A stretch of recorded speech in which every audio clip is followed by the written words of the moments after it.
గారు మరి అదేవిధంగా ఎలియా మినిస్టర్ గారు కొత్త సభ్యులు చాలామంది ఉన్నారు. వాళ్ళ నియోజకవర్గానికి సంబంధించిన సమస్యలు ప్రస్తావించడానికి వాళ్ళకు అవకాశం కల్పించాలంటే ఈ అవకాశాన్ని కల్పించడం దీన్ని సద్వినియోగం చేసుకోవాల్సిందిగా మిమ్మల్ని కోరుకుంటూ గౌరవ శాసనసభ్యులు కాళీయాదయ్య గారు మాట్లాడవలసిందిగా కోరుకుంటున్నాను. ధన్యవాదాలు అధ్యక్ష. మరి ఈరోజు అవకాశం ఇచ్చినందుకు మీ ద్వారా ప్రభుత్వం దృష్టికి తీసుకొస్తున్నాం.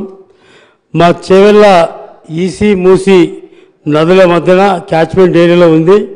మరి స్వతంత్రం వచ్చి ఇప్పటికీ 70 సంవత్సరాలైనా ఇప్పటికి కూడా మొన్న తెలంగాణ రాష్ట్రం ఏర్పడేదాకా కూడా ఈసీ మీద మూసి మీద బ్రిడ్జీలు లేక ఆ గ్రామాల ప్రజలకు రాకపోకలకు చాలా ఇబ్బందిగా ఉన్న పరిస్థితి లోపల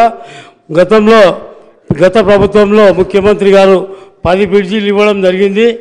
2 బ్రిడ్జీలు కంప్లీట్ అయింది. ఇంకా 4 బ్రిడ్జీలు ప్రాసెస్లు ఉంది. మిగిలిన బ్రిడ్జీలు షాబాద్లో ఈసీ నది కానీ మూసీ నది మధ్యలో ఇంకా బ్రిడ్జీలు ఉన్నాయి. ఆ బ్రిడ్జీలు కూడా కంప్లీట్ అయ్యేటట్టు చూడాలి.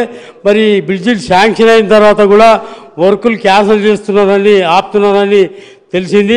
అవి ఆపకుండా మరి ఎన్నో రోజులు 60-70 సంవత్సరాల నుంచి ప్రజలకు రాకపోకలకు ఇబ్బంది ఉన్నటువంటి గ్రామాలను దృష్టిలో పెట్టుకొని మరి హైదరాబాద్కు అత్యంత సమీపంలో ఉన్నటువంటి చేవెళ్ళ నియోజకవర్గం మరి 84 గ్రామాలకు గుదిబండ లాంటి సమస్య. మరి 111 జీవో 111 జీవో కూడా గతం లోపల ముఖ్యమంత్రి గారు ప్రభుత్వ కాలం లోపల ఒక 111 జీవో ఎత్తేసిన తర్వాత మరి 69 జీవో వచ్చింది. దాని తర్వాత దానికి విధి విధానాలు ఏ విధంగా ఉన్నాయి మరి మాకు తెలిసింది. ఇంతకుముందు మరి కొత్తగా మాస్టర్ ప్లాన్ తయారు చేస్తారు.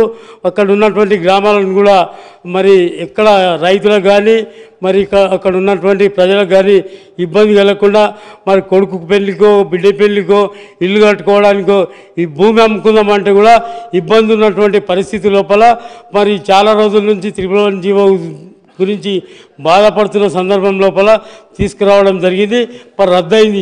అది రద్దయిందా రేపు పొద్దున ప్రభుత్వం దృష్టికి తీసుకొస్తున్నా ఏ విధంగా చర్యలు చేపడతారో మరి దాని మీద ప్రజలకు ఇంకా అపోహ ఉంది. అపోహ తొలగించడానికి ప్రభుత్వం దృష్టికి తీసుకొస్తున్నాం. అదేవిధంగా మరి కొత్తగా ఇప్పుడు ఓడిపోయిన ఎమ్మెల్యేలే మరి అన్ని వర్కులు ఇస్తారని చెప్తున్నారు. మరి ఇది అందరికీ తెలుసు. మరి చాలా గ్రామాల్లో కూడా మరి వర్కులు ఇచ్చిన తర్వాత గతం లోపల ముఖ్యమంత్రి గారు మరి ఏ పార్టీ అనకుండా అందరికి కూడా గౌరవించే విధంగా కార్యక్రమాలు చేపట్టిండ్రు. ఎక్కడ కూడా లేని విధంగా మరి ఇప్పుడేమో కొత్తగా ఓడిపోయిన చెప్తున్నారు.